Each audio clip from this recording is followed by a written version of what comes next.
Sweet. All right, cool.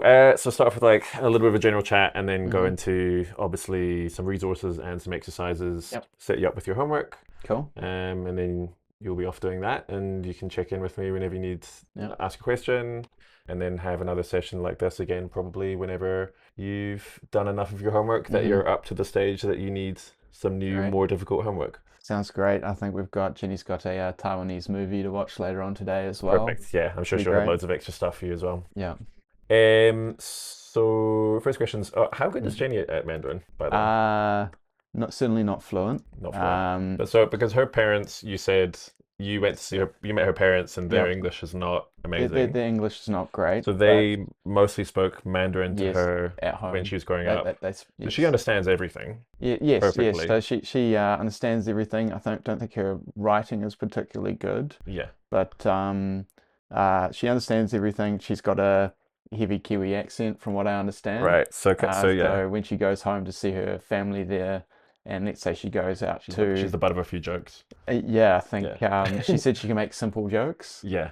Or like say when she goes to order food out, they'll Mm. often switch to English because they hear her accent, and for some she gets Uh, annoyed by that. yeah. I Yeah. mean, that happens a lot. That's kind of, it's like, yeah, one of the more difficult things for English speakers learning Yeah. any language is if they hear you have a foreign accent or Mm. you're not super confident, then Yeah. they just, because everyone speaks English, they just switch to Yeah. English. And it's like, well, when do I practice? But for me, like I thought, I couldn't tell anybody. I thought she spoke great I'm sure Mandarin. she's Yeah, great, yeah, but she yeah, is. She they is. do just hear a little bit of an Um, accent and switch. So yeah. you have to be like, it Hmm. depends where you are, but Hmm. some places you have to be really, really good Hmm. for them to not switch into English. Yeah. Yeah. But it depends where you are. Like older people are usually worse. People Hmm. in big cities are better. So if you go to like the countryside, Mm. for example, like the Netherlands, like I Hmm. speak pretty fluent Dutch, pretty high Yeah. level Dutch. I'll still get, if I go to Amsterdam, I'll still get people hear me say one word a little bit wrong and they switch to perfect English. Yeah. Yeah. Doesn't give Like you I was the doing well for like 2 minutes and then I said one word a little bit wrong and then they're like, oh, English. Yeah. Like, God damn it. But like you go outside Amsterdam, you go to some smaller Hmm. towns, people of like previous generations, Hmm. their English is not I see. amazing. Yeah. So it depends where you are and stuff like that. But so I she still gets people switching. in Taiwan, Okay, yes. But no, she speaks great. I'm sure. But I mean, if her not parents, but not fluent. yeah, I mean, if her parents only spoke to her Mm, in Mandarin mm. her whole like growing up, then And while she was while she was growing up during school, she'd go to lessons after school as well. okay. So You know. she's done like a bit of reading, writing stuff. Yeah. It's probably just her listening is probably here. Like her Mhm. listening would be Mhm. like high level, like Yeah. native speaker, and then speaking like maybe a tier below, and then Mm. like reading, writing like a little bit below that. I think reading's pretty good. I think I'm unsure about writing, but yeah. Reading's also just of the four Mm. skills, reading is also just like always the easiest Mhm. because there's no time pressure. You can just like Mhm. look at what's in front of you and think about it. And anyway, right. So so she's good enough that she could speak to you a little bit. Oh, For sure. 100%. Okay, 100%. Yeah. fantastic. Okay. And just for the camera, you've told me this already, but this is the Mhm. main motivation for learning Um, Taiwanese, Mandarin, Chinese is just to to speak to your in-laws and speak to the in-laws. Let's say if speak to Jenny as well. your partner, of course. Um, Yeah. yeah, just be able to sit down with a family and wider family who maybe don't speak English as well Yeah. either. That I can sit there and be part of the conversation You rather can sit than at the dinner ra- table and not be left out. Yeah. yeah, exactly, Yeah. exactly, yeah. It's And honestly, it's absolutely the best motivation, mm, like to learn a foreign language is to be able to talk to someone important in your life, whether that's a yeah, partner or a family member. yeah, And also like a great resource, like the fact that your partner speaks mm, Chinese makes it a lot easier. yeah. And I'll speak. I'm going to break the fourth wall Oh for the yes. last time, hopefully, and just say to my to anyone watching, I don't speak Chinese at all. So today I'm going to teach Will how to teach himself Chinese Hmm. because I know how to learn Yes. languages in general is the Hmm. idea. So a little bit of background information. So this page, it's the US Department of State Foreign Language Training. Basically, if you get hired as a foreign diplomat in the States, Hmm. they give you free language lessons. Okay. And a lot of them are starting from scratch. Mm-hmm. But mind you, these are, very highly educated, Mm. like professional people wanting to do this for their careers. Mm-hmm. So they say, okay, you're going to be a foreign diplomat. We'd like you to learn Arabic or Chinese or whatever. Mm-hmm. So they start from nothing and they do small immersion classes. Okay. So the teacher's speaking to them in that language 100% of the time, Mm-hmm. which is the only type of class you would ever want to take. Mm-hmm. If you ever do a Chinese class, and they start speaking to you in English to explain like Mm-hmm. some Chinese grammar or whatever, that is a complete waste of time. Okay. So they only do immersion classes, and so for that reason, they have some really good figures, which I find super interesting on how long it takes to learn a foreign language. Mm-hmm. These are foreign diplomats doing full time, like 25-hour a week study. Oh wow. And this is the number of weeks they reckon it takes to get to about like a very high B2 or kind of low medium Mm-hmm. C1, which is sort of like upper intermediate advanced. Not quite, would you say fluent, but like Mm-hmm. quite high level. Mm-hmm. And they grouped them into four languages roughly. So these are I don't like referring to them as like easier or more difficult languages Mm-hmm. because that kind of, indicates that this is a language that you could learn and this is a language that you can't learn. Yes. In reality, all of them are easy. Mm-hmm. You can learn all of them. It's more just time. Yeah. Some of them take a lot longer. Mm-hmm. So group one, these are the easy languages. Well, sorry, Yeah. the fast languages, Yeah. the faster ones to learn: Dutch, French, Italian. So these ones all use like the Roman Mm-hmm. alphabet, Yeah. same as English, and they kind of have a lot of like words which are the same as English, Yes. and they're just a lot more similar. These are slightly more difficult ones. Group three, this is where I am right now. I'm learning Greek. Okay. So I've had to learn the whole Greek alphabet, and yeah, it has taken a lot longer. The last language I was learning was German. Mm-hmm. Greek certainly is taking longer. Oh wow. So, And here we have category four, quote unquote, super hard super hard languages. languages, yes. Chinese Mandarin is in that group. And the reason why they are more different, Chinese is not even on this one. This is the Indo-European family tree. Okay. I couldn't find a family tree which includes the Asian languages. I guess Yes. they're so far devolved that they don't know. Maybe we don't Mm. have like historical or archaeological evidence for like how they might be connected if you go back far enough. Yeah. I'm sure if you go Yeah. back far enough, we all came from Africa, so we did have one Yeah. sort of Common. central mother language that like spun off into everything else. But Yeah. this is, I think, what we do know, the ones that are connected and how connected they are. And so all the branches here, these are all dead languages, I which kind see. of evolved into our modern languages. So you've got English That's over interesting. here. The closest living relatives of English are like Dutch, German, Afrikaans. Afrikaans is basically Mm-hmm. is Dutch. Flemish is Dutch as well. And yes, you've got the Romance languages here. So you've got Latin, which obviously turned into Spanish, Portuguese, Mm-hmm. Italian. So if you know one of these fluently, it's like it's so easy to learn all the other ones. Yeah. I learned French first. That was my first foreign language, Mm-hmm. and then learned Spanish after that, and it's just so much faster. Yeah. The grammar is like exactly the same. So, Most of the words are the same. You kind of just learn the pronunciation, and then everything else and comes super easy. and that makes sense talking to friends who say speak Danish, and they're like, oh, okay, I understand German a whole Yeah, lot. Like, yeah, and also it's yeah, and also they grow up bilingual, so they're already that fluent in very. English and Danish, Mm-hmm. and then to add German is Mm-hmm. pretty easy. But so yeah, Chinese is not even on. Oops. Chinese is not even on this family tree. It's quite far removed, so don't expect to see many like similarities in terms of grammar Mm-hmm. or the words being the same. Like the Mm-hmm. Dutch word for a chair is Stuhl, which is Mm. stool, and you don't have that in Chinese. There won't be Mm. words which are the same, except for maybe very modern words like maybe iPhone, Yeah. something like that. Probably they use like a bastardized English version of that. But just a little like bit of background, I find it interesting, and just to make the point, I suppose that there's going to be like a very long process. Mm. Spanish, if I'm telling someone about how to learn Spanish, I'm saying probably you can get to the point where you have basic conversations with people after about 3 months Yes. if you do a decent amount of work. Mm-hmm. With Chinese, need to be a little bit more patient. Yes. I'm going to say at least 6 months, Yeah. 6 to 8 months, Mm-hmm. until you can have a very kind of basic, hey, how are you kind of conversation. Mm-hmm. And then I would say, I mean, in the back of your head, Mm-hmm. it's good to have a long-term goal and like a Yes. long-term idea of where you're going. just so Mm. you don't feel you know what And you need to do to get there and you don't feel lost along the way. mm, So I think probably you're looking at like a good 2, 3 years before yeah, you're actually before you could sit at a dinner table and yeah, and chat have a conversation. to Jenny's aunt or uncle and say, Yes. hey, we've been on holiday, blah blah blah. It's at least 2 years away. And that's where I'd like to get to, and I'm aware that it's going to take some time. Yeah, but Um, you know, some people might find that discouraging, but mm. I thought about maybe not bringing it up. But I mean, one, like, it's good to know. Mm. I think what would be more discouraging is if you were, you know, working really hard for 3 months and going, oh, why can't I speak Chinese yet? Mm. So, like, as you know, being realistic actually is going to help you long term not get discouraged because you just sort of think, okay, I can't have a conversation yet. That's normal. Yes. That's normal. I am where I'm meant to be. I'm doing what I'm meant to be doing. Trust the process. We'll get there eventually. You Yeah. know. And as I say, there is no really no such thing as an easy language or a more difficult language. Yeah. There's just one that takes more time.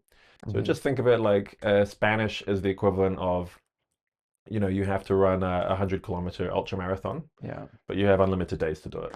So you Yeah. can run 5 kilometers today, 10 Mhm. kilometers tomorrow, 10 the next day. When you get there, you get there. Yeah. And Chinese, the same thing, but you have to run Yeah. 400 kilometers or Yeah. 500 kilometers. But there is Yeah. no time limit. That's it. So you Yeah. just keep trucking away, doing a little bit Mhm. each week, stacking days. Yeah.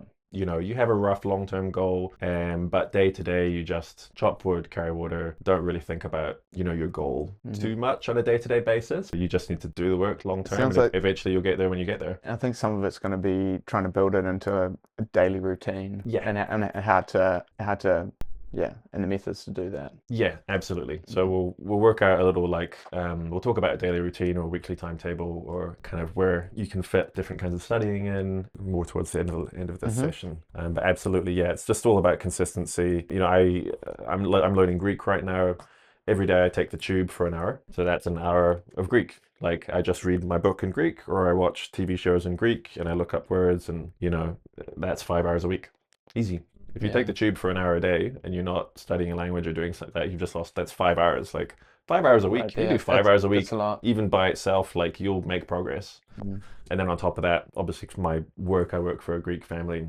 Mhm. I'm talking to them a little bit at work, so that adds a few hours. So on a bad week, I'm getting 7 or 8 hours of Greek in. Mhm.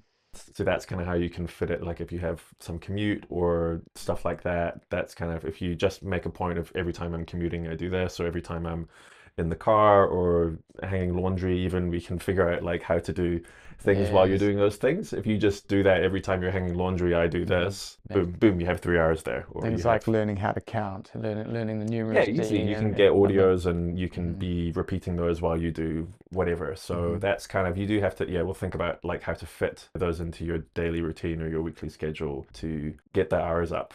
Because you kind of just need to get the hours in Yeah, there's a yeah. and keep getting the hours Yeah, yeah, for yeah. the next For Mandarin in for the particular. next 3 years, my guy. But some people might be put off by it. It's such a long-term commitment. It's another reason why like you absolutely should do it because no one else Absolutely. does it. You know, No. most people would say 3 years every week. I'm Mm. not going to put in all of those hours. Like if you are the person who does do that Mm. and you come to the family dinner or you're in a bar in China and you can actually speak really well, like the reactions you get from people are Mm. amazing. Like Mm. you know, when I learned French and Spanish, I'm very good at French. That's probably still my best language. So French people are usually pretty impressed. Spanish people don't care. They're not. There's so many gringos who speak Spanish now. They're just like they roll their eyes. They're not that impressed. Mhm. Usually Dutch. When I Mhm. start speak when I in the Netherlands when I speak Dutch to people, you know, at a decent level, they're again because like nobody learns Dutch. Mm. So it's like such a more kind of meaningful thing for them. Mhm. I mean, they just like, you know, once you get one reaction of someone being like, wow, that's so cool that you've actually learned this, It'd be a nice boost for it's a you too. huge, yeah, yeah, Yeah. yeah. And that you get addicted to that for sure. Right, so let's get into the nuts and bolts. So in Taiwan, yeah, I just did a bit of research on Mhm. a bit of Googling, bit of ChatGPT. Mhm. So in Taiwan, yeah, they speak Mandarin. It's I checked this. It's very similar to the Mandarin in mainland China. So it's like the Mhm. difference between British English and American English. Okay. I was worried about, okay, maybe you're learning quite a niche language, but Mm. actually it's basically just Mandarin Chinese, which Yeah. is fantastic because it means you have so many more like TV shows and movies, Mm. resources you can use, and so many more people you can talk to, and it's not gonna require like a big changeover. So that's good news. The writing system is the main difference. In mainland China, they use simplified Mandarin, and Taiwan uses traditional writing system. Mm-hmm. Mainland China, they use Pinyin, and Taiwan, they use Zhuyin. Ah, here we are. Okay, I need you to get your phone out. We're going to put Chinese on your phone. So we need to go to settings. Settings Mm-hmm. up here. No, Oh, phone settings. our Go phone back to your main settings. screen. So phone settings, where are we going to? You need to go to languages. So just search languages. Either languages or keyboard. Yeah, language maybe. Try Language. this. It's always a bit. Language. That's fine. Just go Samsung keyboard settings. Languages and types. Yeah, click on that. Cool. Great. And English, manage input languages. Cool. We need to add Chinese Taiwan. There you yeah, go. great. Cool. So go Here's that. back. So now you should have the Taiwanese Oh, yeah. keyboard. Zoom The in. QWERTY, yeah. So they use Great. it for writing because the big symbols, Mm-hmm. like obviously there's like 3,000, 5,000 of them you'll use on a regular basis, and they'll look completely different. Mm-hmm. And so you can't fit them all onto a keyboard, obviously. Yes. So they use Tsuyin to write like the big symbols. You start typing, it's sort of, I guess it's like consonant and vowel sounds. Mm-hmm. Like you have to spell it basically like Ben makes Ben, and then you have the big symbol. Mm-hmm. Well, let's have a look at it. Let's I have a don't know why look. I'm explaining this to you. We can just go on Google Translate. Okay, Google Translate. Cool. Sweet. So you've got English to Spanish. Can you click on Spanish? And we'll pull it up. Pull up. Mandarin. Yes. Traditional. Chinese traditional. Yeah, download it if you want. It just means you can use it offline. Switch the languages. Oh, No, put the little arrows there. There. Yep, cool. Okay. And yeah, click on the pad, the enter text. Click on the little world icon. Let's see, so I can now switch that. Oh, that's Cool. that's, And now you've that's got, cool. so that's the Tsuyin keyboard. Mm-hmm. So that's got, I think it said 37 characters, right? Yeah. There's them consonant and vowel symbols. So they're all consonants and vowels. Mhm. There was also something about tones. Yes, 4 tones and then a neutral tone. So I guess that people say Chinese is like a tonal language, so That it's is- like singing when you're talking. that is what I've found, and just trying to learn the odd phrase or word with Jenny so far. Like, If you don't, how was your meal? yeah. If you don't sing it at the right pitch, so it's a completely different word. the same sounding word to me, but with a different intonation. Like in English, we would, when you ask a question, you go, "How was your meal?" Like Yeah. that intonation up. Like there's many of those intonations in Mandarin, from my Yeah. understanding, and each different intonation with what to me, or at the moment, sounds like the same word, means something completely different. Yeah. That is what I've struggled with so far. Yeah. Hearing the intonation and then trying to speak it. Yes. Well, I think people get bogged down on these details, and I'm gonna say don't worry about it, because you've got 3 years ahead of you of just drilling, listening and speaking and listening and speaking and getting it into your system.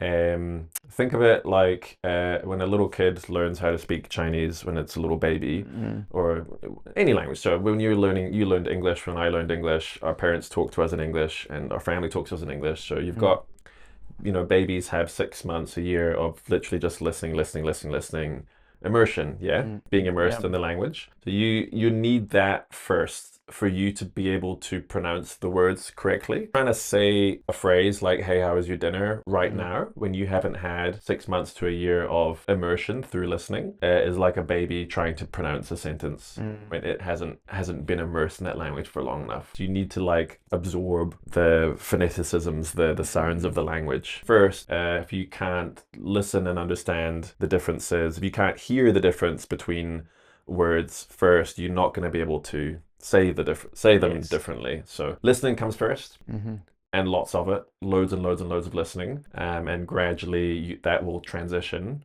into being able to say things properly. But yeah, you will not be able to pronounce anything properly until you have done a big chunk of listening first.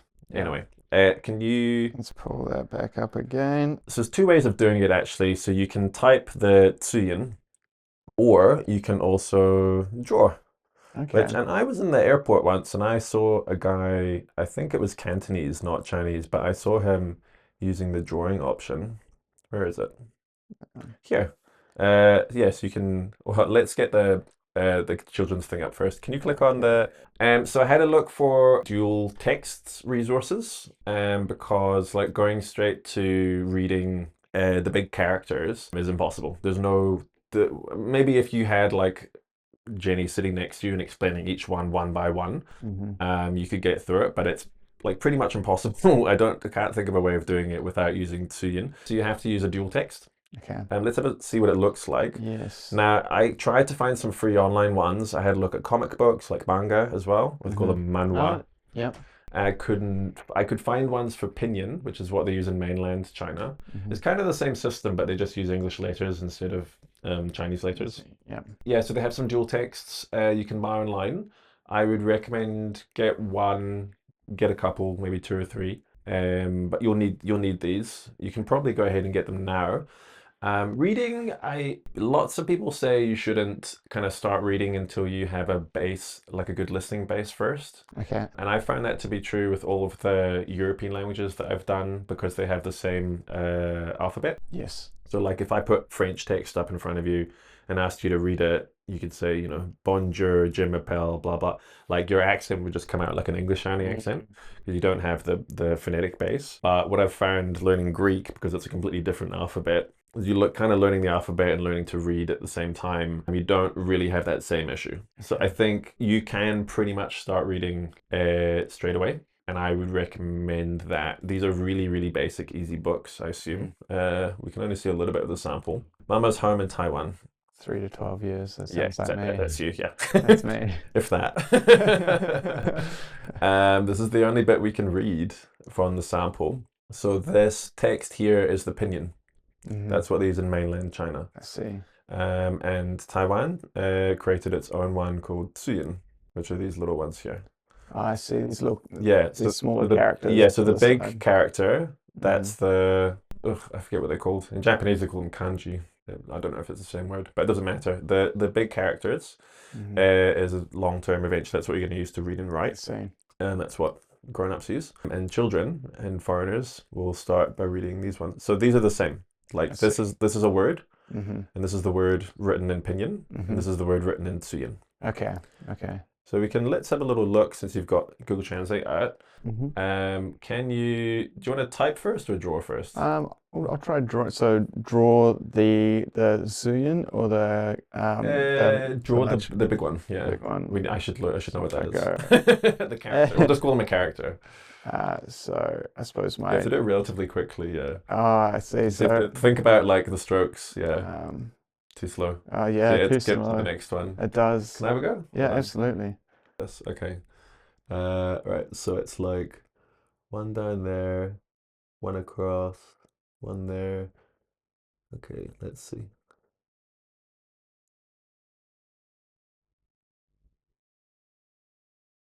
That's what I got. Can you see it here? Because then it gives you Yeah. then it gives you options. War. I think I nailed it. I think it's this one. Yeah. Can you put Look this at full you volume? go. Yeah. War, which means I. Okay. I am blah blah blah. Do you want to have another go? Yeah. Here So you there go. we go. Shall I try You the next you'll be character? doing this a lot, so eventually it will be muscle memory. You'll get better at Okay. it.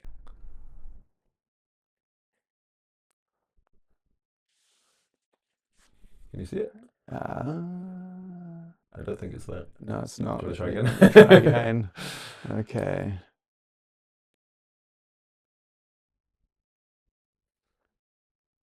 Might help. I saw you Mm-hmm. kind of linking them like that. Mm-hmm. Do each one as separate strokes. Separate Yeah. strokes. Yeah, because that's kind of that's how they learn in school. They have, you know, ink and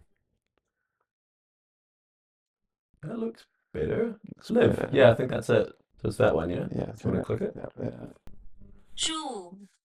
Chu. What chu? I live. What Zhu. I live probably in the United States. I guess it's what it's going to say. And let's try the next one. Let's do a typing one. Okay. Press back. All right, so you've got the Tsuyin. Can you read the Tsuyin for Tsai over here? You do the top one first. It goes top to bottom. Top to bottom. Sorry, when you say that. See that little like it looks like a P, and then underneath it Oh, looks I like a see. little Oh, like I'm spot. looking for the There's a little the pinhead little on the P, side yeah, there. little P, and then Yes, a little looking that, thing. and then there we Is that one, go. isn't it? Let's give that a go. Cool. And is that the character? And then it's this one, and you got to click the one I from see. the menu. From up the So top. yeah, so you start typing, and then it gives you options, I see. and you have to choose the option. Exist. Say. Okay. So it's I live exist. Okay. It probably you have to put them together. Mm-hmm. Can you Okay. type all three of them All if you three of can? those. Okay. This is going to take me a while I get Yes. familiarized with the characters. Good. Take your time.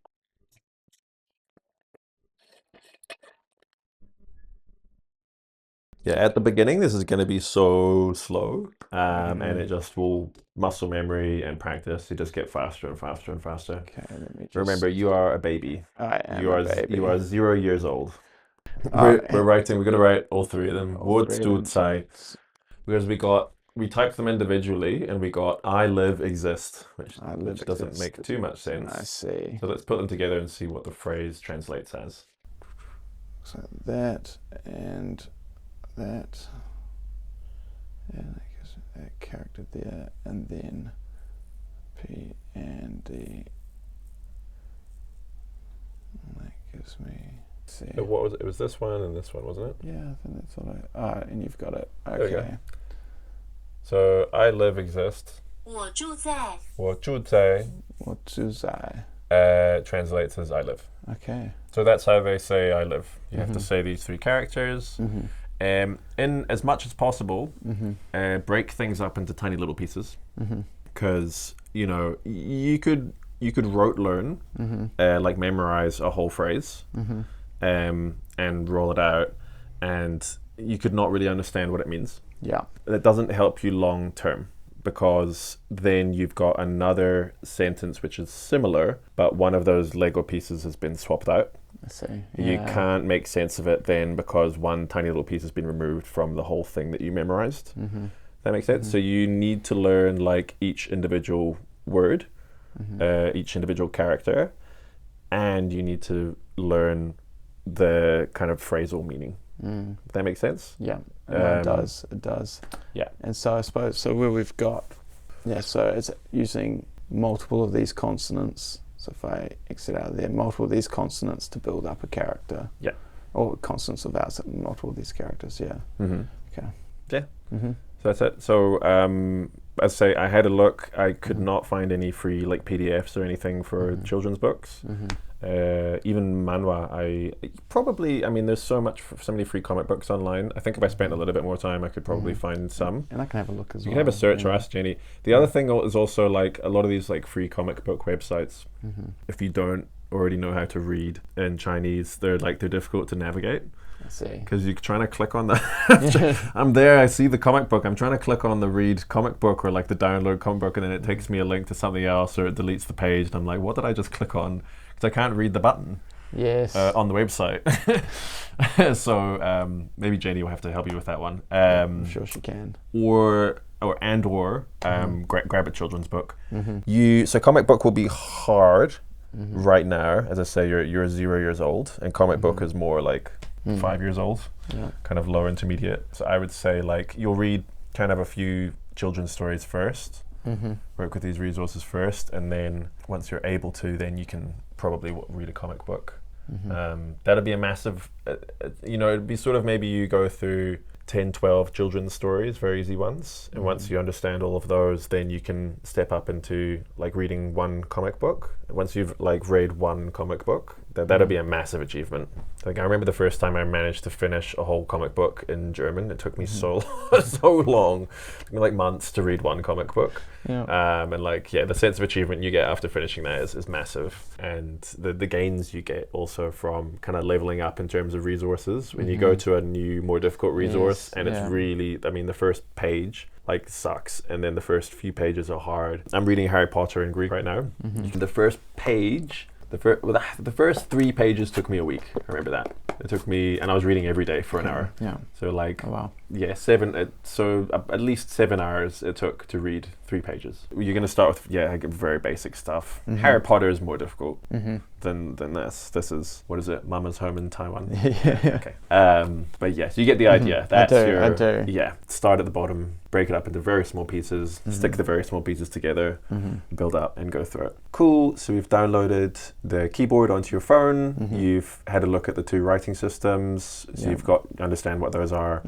You understand basically how to start reading.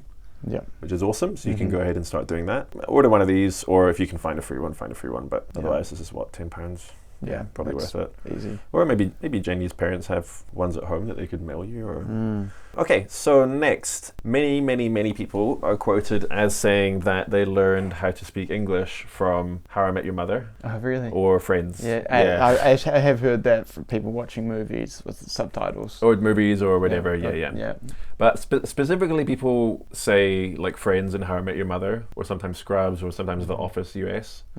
I hear that all the time. People watch The Office US and they learn English that way because they have massive rewatch value. Repetition is in some format. I mean, not pure. There's nuance to it. There's ways of doing it, but repetition, as a general concept, is kind of a big part of learning a foreign language. You need to hear the same words and phrases kind of tens of times, hundreds of times to absorb them, to assimilate them. I don't know how many, when you were a little kid and you were learning English, how many times did you hear your mum say like, "Put your shoes on"? Exactly. You've had that phrase and that compound verb very deeply internalized through hearing it thousands and thousands of times. And the context with the action. In the same context, exactly. Yeah, with the action. So a big recommendation would be to find a TV show which has a high rewatch value. If you can find a TV, like a kind of a cool sitcom, like Friends or How I Met Your Mother, which you enjoy enough that you want to rewatch it over and over again. If you could watch the same series like 10 times, it's going to be a lot more valuable to you than watching a new movie every week. Yes. Because you pick up a few words, and then the next time you watch it, you see the same scene again. You understand it a bit better. You understand the context, and you already know one word, and then you hear another word, and then the third time you watch it, you've done some other stuff too. So you've learned some words from reading your children's books, and then you're like, oh, I noticed that phrase. I learned it in my children's book, and now I can see it in the TV show. Yes. So rewatching the same thing over and over again is going to slowly piece together. Do you think it would be helpful to find a show? So actually, to begin with, watching the show, is this one that, for myself learning Mandarin, I'm going to want to find Mandarin shows with the original language in the show? Is that going to be Mandarin, or just whatever show I like, and then with the subtitle, and then the subtitles in Mandarin? Or? Good question. So I have found that for live action, original language is best. I tried to watch Breaking Bad, dubbed over in Latin American Spanish, and it was like unwatchable. Just because the sound quality is never very good, and you've got someone speaking like this, and then you've got a random voice over top, and it doesn't match up. It's just not enjoyable to watch. I think what I'm getting at is whether I'm watching a show, say in English and with Mandarin characters and learning the characters, subtitles, or Mandarin subtitles, or vice versa. Mandarin with English subtitles, and trying to learn the words from their language. Yep, absolutely. Good question. And yes, was heading in that direction. You will be watching with an original Mandarin Chinese TV show with original Chinese audio. With the first pass will be with English subtitles, so that you can watch the show and understand what's going on and learn the characters and the vibe of the show and stuff like that. When you get into the second and third pass of rewatching the show, then you can put on the Chinese subtitles and start to break it apart and learn words the same way that we just did with that little children's story. Yeah, makes sense. Yeah. No, that makes sense. Yeah, it makes sense to do one pass just with English subtitles, because then it's easier to understand the words that you're looking at when you know what the story is and you know what the characters are. It's much easier because you have the context. Yep. Yeah, I mean, you could try and just figure out the context at the same time as you go along, but I think it makes much more sense. It's going to be a TV show that, if you're watching a live action anyway, and I found you a couple of examples, it's going to be so far beyond your level at this present time that, you know, to try and use it as a resource right now to try and break up the language that's in it and learn the context is so far beyond your ability level. It would be quite demoralizing to try and do that. So don't do that. Watch it with English subtitles the whole way through. You need more listening at the moment, as I've probably said a couple of times. Like listening. You need immersion. So you need to be bathed in the language. If you could watch, I'll get one of these up. If you could watch like half an episode or an episode a night, maybe having dinner or after dinner or something like that in the evening with English subtitles, and just work your way through the series. Take you a couple months or something to watch the whole series. When you rewatch it, you can rewatch it again. Even the second pass probably could be with English subtitles if you're quite happy to do that. Depends how much you like the show. That's the other thing. You have to find something that you enjoy and you want to watch again. I can't state enough how important it is to find something that you enjoy. People really sleep on this point. If you like the TV show and if you feel some kind of emotional connection to the characters, especially if it's a TV show that has heart, I think like Friends and How I Met Your Mother, like people kind of love the characters for a certain reason and feel emotionally connected to them, you're going to pay attention. And if you pay attention, you will learn more than if you're kind of half zoned out or if you don't care quite as much. In education, they call this active engagement, which is just a fancy way of saying paying attention. You know, if the kids in class don't like their teacher, then they will not be actively engaged. They won't listen to what the teacher has to say, and then they can't learn anything. It's common sense, but people really get this twisted. They think they've got to, you know, I'm going to learning business English. I've got to learn through like podcasts and articles, and it's like if you're pushing your way through like kind of boring business podcasts and articles, which you think are going to be useful for work, but you're not really paying attention and you don't really like what you're doing, you're not going to get as much out of that as if you had just used. And if you're engrossed in the story and want to know what's going on. Yeah, exactly. So I did a bit of Googling again, and I found a couple of TV shows which you can try out. If you don't like them, find something different. You got to find something that you can rewatch, something with high rewatch value, something with heart, emotional connection, something that you love. Office Girls. This was the Taiwanese one, wasn't it? Yeah. So this is the one I chose for Taiwanese Chinese. This one's on YouTube. Let's have a look. I got two links. One of them, this was one YouTube channel has uploaded them with English subtitles only, and one has uploaded them with Chinese subtitles only. So eventually you'll use both. This is Chinese subs, and they're embedded. So you use that. You use this one later when you're actually looking up what these mean. Okay, I see. You've got the English subs. Annoyingly, on YouTube, all 40 episodes are available in Chinese, but this one is only uploaded like the first 25 in English. That might be alright. I can watch and rewatch the first 25, let's say, with English subtitles if I need to, and then I've got the full catalogue in Chinese with the full immersion. And that'd be a nice treat for you once you've worked your way through. Get to see the rest of it. Yeah, two years from now. Absolutely. But I was looking up, like the film industry. It said like Beijing is kind of more like Hollywood, like big productions, more commercial, and Taiwan has a big film and TV industry because it's government subsidized. So it's like a little bit more indie, low budget kind of feel, I think, from the couple that I looked at. And it also said that because it's government subsidized, it's more like censored. Oh, I see. So less kind of like sex and more like dating a little bit, but kind of a bit fluff, I think. I got you. But so this is like... there we go.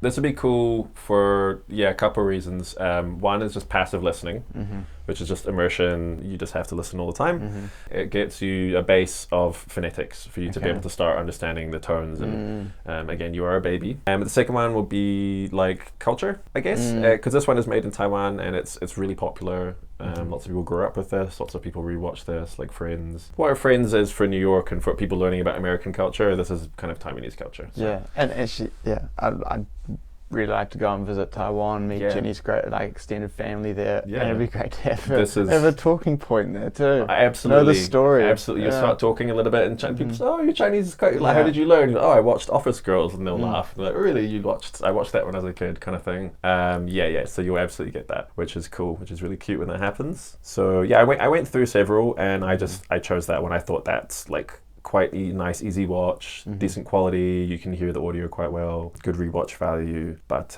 you can, feel free to do your own Googling. And this is one I found I wanted to get one for Taiwan and one for Mandarin Chinese. And so this is the one, it said this is the one that's like the closest to Friends in the Chinese language. This is Chinese subs, and they're in the video. Yeah, you can look at it later. You get the idea. All right, moving on. Weekly schedule. When do you have free time to study, commute time, etc.? So I'd say I don't. I've been learning Greek for about a year and a few months, and because I work for a Greek family, I'm hearing Greek and I'm talking to them in Greek at their house. And then every time I'm on the tube, I just have either like a Netflix or a Disney Plus program on my phone, and I'm looking at words, toggle between Google Translate and the video, or book Harry Potter. I think I'm trying to finish Harry Potter. I'm like 73% of the way through. That's after a year and 3 months. It's not a challenging book. So I want to finish that by New Year's so I can do something else. I'm bored of Harry Potter. But yeah, that's basically what my schedule looks like. It's like 5 hours a week of reading or Netflix on the tube, plus say, I don't know, 3, 4, 5 hours a week of talking and listening to Greek at home. So that gets me at about, I don't know, say on a bad week, probably 7 or 8 hours. On a good week, upwards of 10, maybe 12, 13 hours of input. So what does your week look like? Do you have a commute? My commute is a cycle, so not short ideal cycle, so not an opportunity there. Yeah. As far as I read before I go to bed, so I can incorporate that. Movies on the weekend or shows, and so you've got quite a short commute, but you've got then a good amount of free time outside of work. Less free time since I moved to London. Okay, yeah. Weekends get booked up. Yeah, they do get booked up, but the evenings I think I can make that time. So it's sort of Monday to Friday in the evening. You'll get home, and if you don't go to the gym or something, you've got an hour. Yeah, you can kind of do some stuff there. Okay. Yeah. So you sort of just think about. I would say very roughly you need at least north of 3 hours of input on a weekly basis. Yeah. I mean, if you ever dip below that, like you have a bad week and you don't do any Chinese, or even a bad couple of weeks, you just get back on the horse. As I say, like there is no such thing as an easy language or a hard language. Eventually, if you just keep going, you will be fluent in Chinese. The only way that you can fail at learning Chinese is if you stop learning Chinese. Yeah, if you keep going, eventually you can be fluent. And it does sound like it's just the input. Yeah, and the immersion. Do you think you'll, with Jenny, you'd be able to watch like an episode or a half episode in the evening? Yeah. Cool. Awesome. That's great because I mean, so that like to start off with, that will be passive listening because you won't understand any of it. Maybe you'll pick up a word. And if it's not every evening, it could be every other week. Every other evening. Yeah. And then so that's kind of your base of I'm getting my listening in by watching this TV show most evenings, and then on top of that you have maybe a couple of nights a week you sit down for 40 minutes or an hour and you do like your easy children's story and you start actually learning the words, and then they'll cross over because then you start learning the words from the children's story and you start noticing those words in the TV show. So the passive listening will gradually turn into more of an actual active listening, comprehensible input activity. And you start picking up the words and it starts building the context. And the snowball gets rolling. You get a little bit of a good feedback feeling of like, oh, I understood that one without having to look it up, and then you get addicted to that and the snowball rolls. Exactly. Yeah, perfect. You've got the idea. Right, so let's do some actual work. I always end up using this channel and I've looked for different ones so many times and I end up coming back to this one again and again. It's perfect for absolute beginners. Okay, so you've got traditional Chinese characters embedded in the video. Then you've got optional added subtitles of, this says English, but that's not English. Let's try another video. I think I tried this one before. Okay, cool. So this is there we go. Yeah, we'll need actual English subtitles. So these are quite babyish, like very simple children's stories. They're very easy to understand. So I want you to watch, let's say we'll just do the first minute and a half with the English subtitles on so that you get a general gist for the story. And then we'll go back and we will work through the individual characters. We'll see if we can do that. Although it doesn't have Tsuyin, so it might be a little bit difficult to figure out how to write them, but we'll figure it out. Okay, cool. So just watch the first minute and a half, let's say. 都市由阿米特·嘎格创作。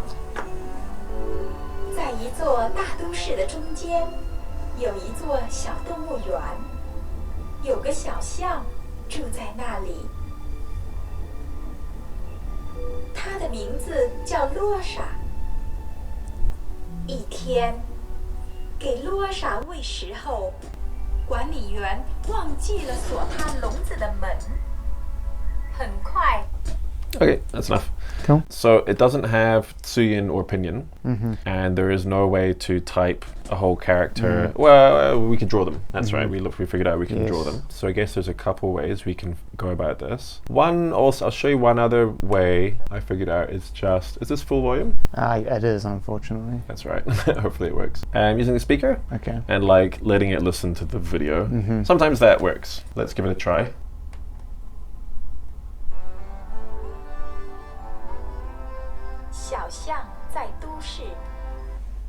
Let's take the English subtitles off. The English subtitles, of course, give you a general idea of what it means. But as we saw from that little children's book, when you actually go into breaking up the individual words, what was the phrase we found? It was like, I live, exist. Yes. Yeah. I live. I live. Yeah. Well, it means I live, but they have to write, I live, exist. That's how they would say that. So, yeah, so we have to do that. We have to dig into the weeds. 好像在都市。 Okay, is that, we'll check and see if it's the same. Does not look the same. It probably only got the second part of it, the part that says city. Can you see which ones match up? This character, at least the last one, I believe. The last one, the yes. last three match second up. one, yeah. The last three. 4. So I just didn't catch the first Just one. didn't get the first one. Okay, cool. So that's fine. So we'll take that off. You could probably do the same thing with your phone. If you hold up the recorder, I see. you could try it that way. Might be a little bit faster. So what we're doing, is just trying to get the individual words or the individual characters.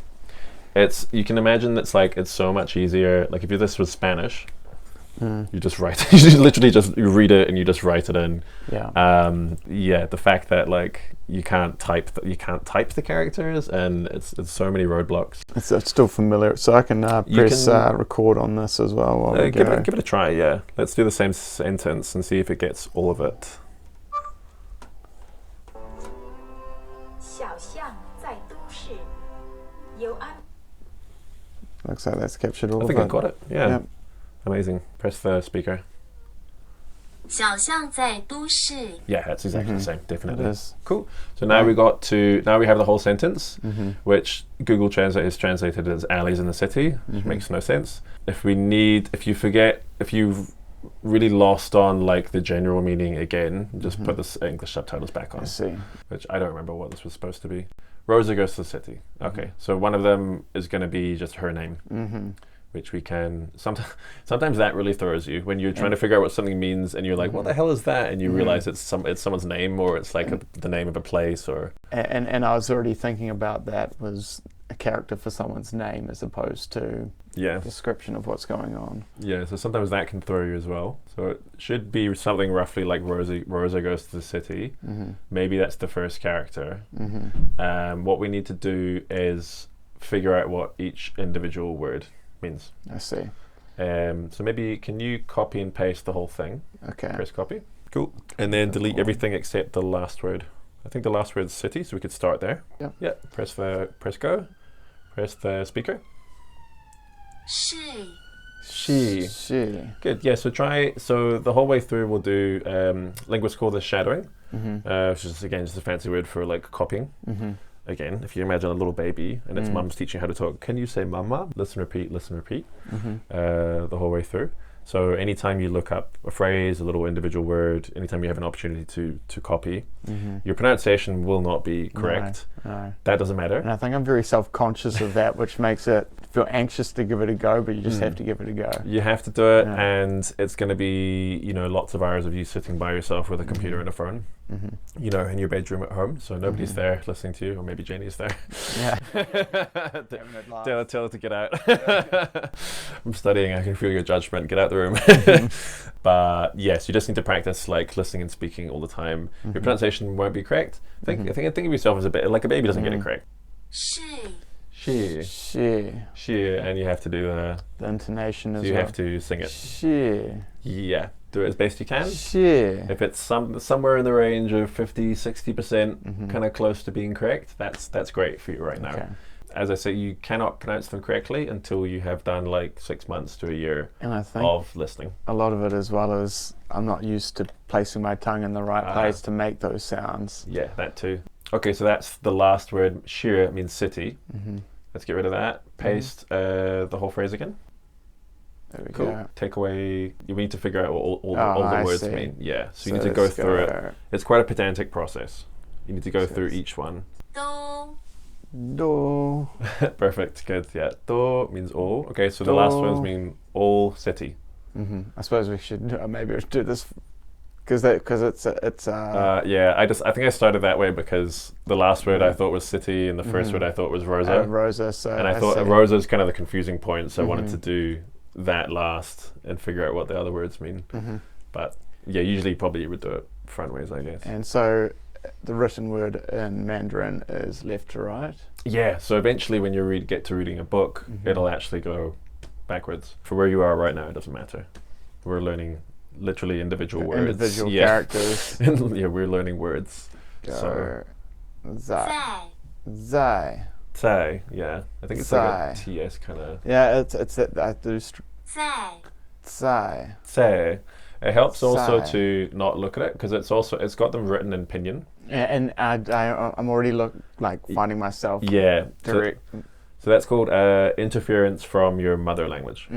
Your English phoneticisms, which has ingrained over your whole lifetime, is polluting your attempts at pronounce it. So the best way is just to go ears to mouth and skip this out. Reading and writing go together, listening and speaking go together. Mixing reading and speaking is a recipe for bad pronunciation.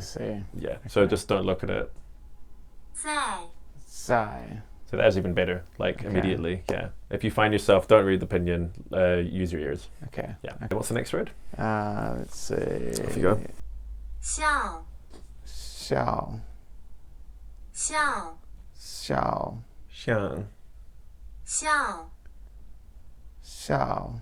Yeah, it's good. Yeah, have a look at it now. That's funny because I made like an ing at the end and you completely cut that off. But I think your pronunciation was better because you weren't looking at it. Because they don't actually, there is no ing at the end, isn't it? Your brain plays a trick on you. Xiao. Xiang. Xiao. What did that word mean? Xiao. Lane. Lane. So what have we got so far? That means city. City. Do you remember how to say it? Zai. Good. Okay. Do you remember what this one is? No, I've already okay. lost that. Go back. Do it again. Do.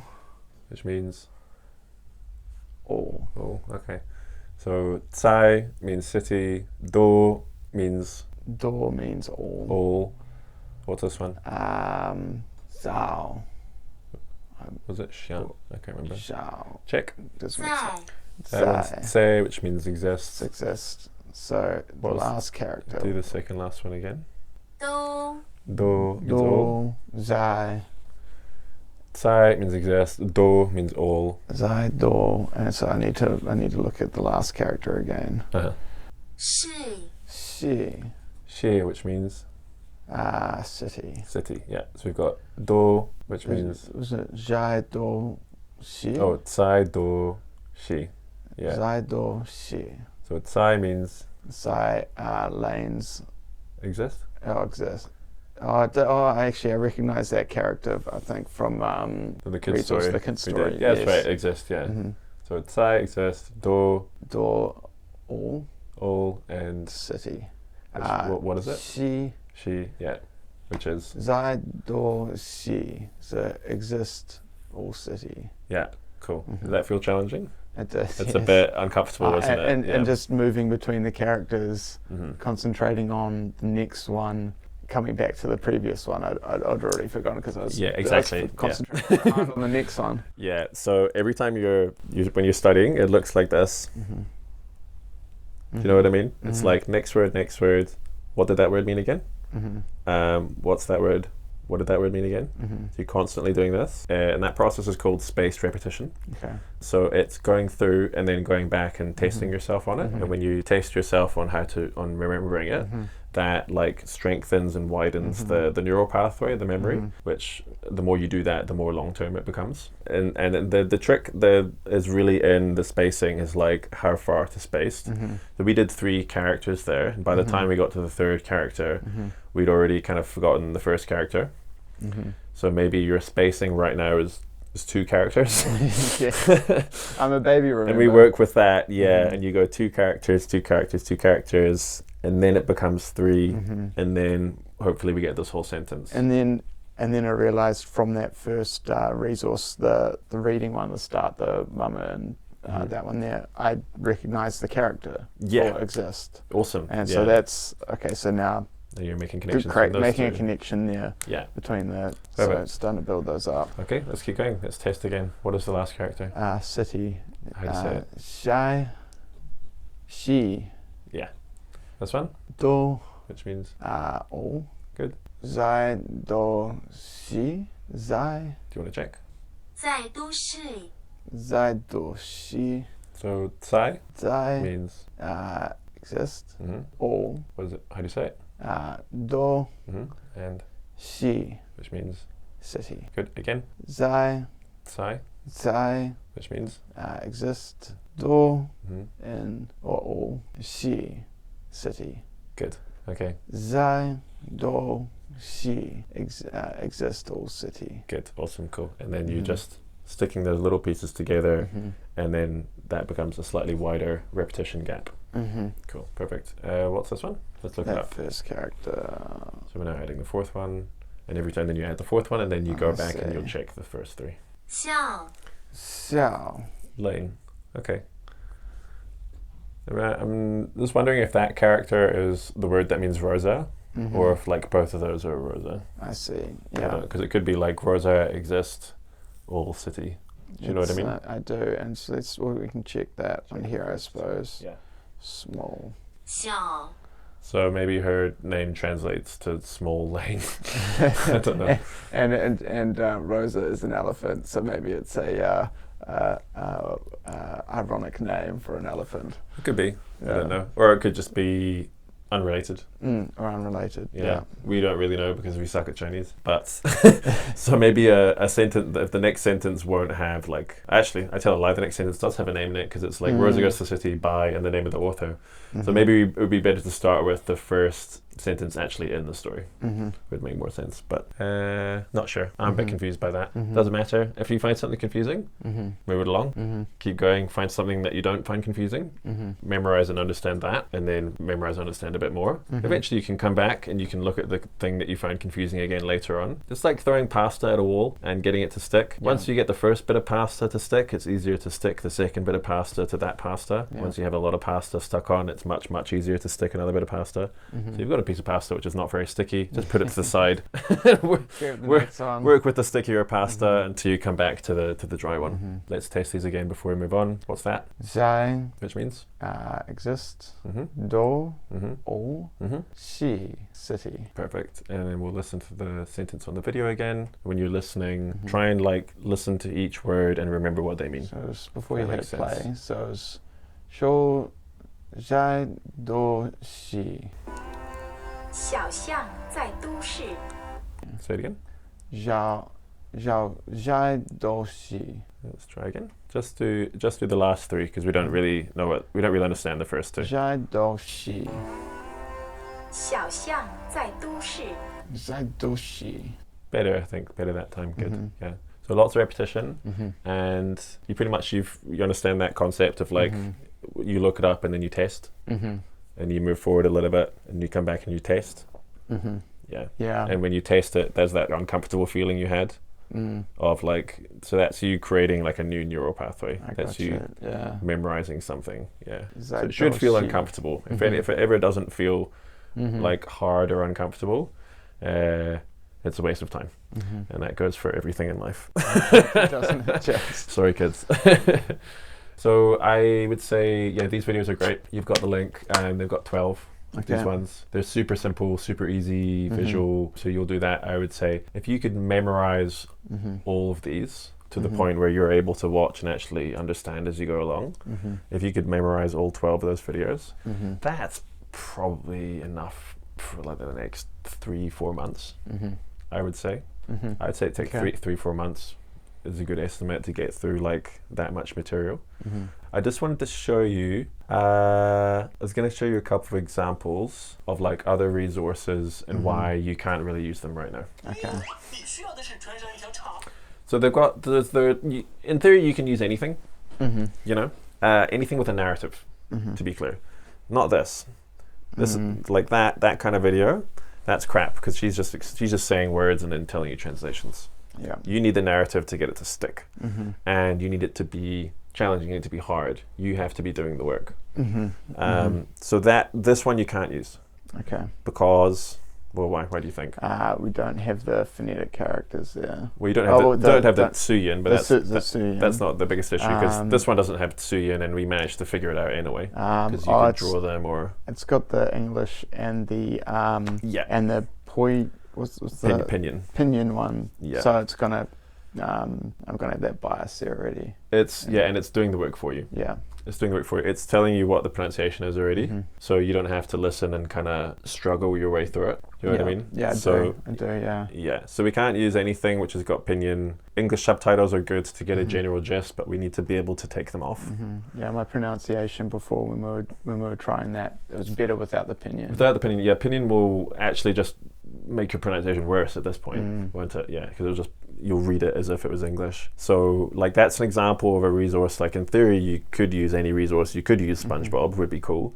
But unfortunately, the YouTube channel which has uploaded them has kind of ruined it for us as an exercise. And one more example was Disney Plus, Mum's account, obviously. Oh, you asked earlier about like subtitles dubbed, not dubbed. Yeah, I said I watched Breaking Bad in Spanish and it was terrible, just like unwatchable really. Okay. But cartoons, yes.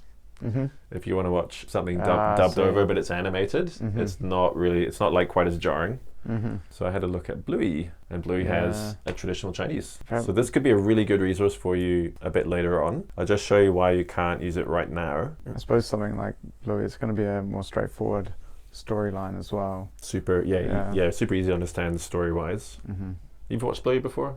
No, I haven't, but I've seen clips, or are you familiar with it? I'm familiar with what it is, yeah. See, look all the different languages they have. Oh, wow. That's crazy. But so the reason you can't use this is because these traditional character subtitles are not the same as the audio. Ah, I see. Because and this is the issue with like tons of things, they made the TV series for Chinese kids to watch. A Chinese person, even a child, would never watch Chinese audio and Chinese subtitles.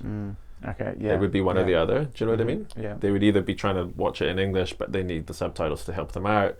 The only people who would use same language, same subtitles are people learning a foreign language. And unfortunately, they don't really keep us in mind when they're designing their resources. It looks as though I already recognize some characters. Or have we got the exists one again? I think that's the third character here. It's very possible. But so even though the subtitles are different, like you could do that trick I said before where you have it listen to it, so you could figure them out that way. Or a lot of these are going to be the same, so you could just look up the ones that are on screen. If the sentence was help me put my toys away, you look it up, there's going to be toys in there at least, so then at least you're learning that word attached to that context, and maybe you can kind of piece together, figure out what the other words are. But it's just like that's just added layers of difficulty for you right now, which are going to kind of throw you off. So for right now, you're looking at the book box children's stories. They're the only resource I've found really where like the subtitles are exactly the same as the audio, which you kind of need. You need to be doing both at the same time. So quick sum up, I suppose it's you've got these Chinese versions versions of Friends or How I Met Your Mother or The Office, you'll just watch those with English subtitles, and then you'll rewatch them and you'll rewatch them 20 times over the next 3 years of your life. And then whenever you have free time to kind of sit down and study properly, you'll be working on this resource, the book box videos. You've got 12 of them, and you're using spaced repetition. You're looking up a word. You're always testing, can I remember how to say that word? And can I remember what that word means? Very nice. What was that? Exist something city. Exist all city, yeah. And you'll kind of toggle between the meaning of the individual words and the meaning of the phrase. You might need to put the English subtitles back on or off to get the general meaning again. Some things just won't make sense to you.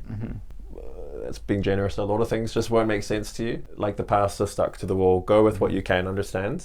Some things will be more literal or more concrete. Memorize those. And then go back through. You can do as many passes as you need to with these resources. If one's doing your head in, you go into the next one, another video, another children's story. I'd recommend buying one of those ones from Amazon. Those look really good, really simple. And it's good to have a couple of different resources that you're working with, because as you said before, they link together, and it also just like stops things from feeling a bit stale. It gives you more variety. A bit more variety, yeah. If you're just reading, it's just a book, press the speaker button when you're translating, so you're listening and repeating without looking and trying to get the pronunciation right. Yeah, I think that's it. That all makes sense? Yeah, no, that makes sense. I got some homework to do. You got loads of homework, mate. That's you for the next, I think, 3-4 months. It'll take you to get through those book box videos and maybe a couple children's stories, and then work your way up to the point where you can watch something a bit more interesting, like Bluey or SpongeBob, and then that's long term. That's your reward. For putting some more cartoons. You can watch something a bit more interesting, and then eventually you can start picking apart some of the live actions or movies or whatever you want. I was stoked when I found out, because I wasn't sure if Taiwanese Chinese was very different from, but the fact that it is essentially this in Mandarin, like British English and American English, like, do you know how many movies there are, like classic, like kung fu movies? So that'll be a real reward 1.5, 2 years from now when you can watch, when you can start using a kung fu movie as a resource. Actually, that'd be great,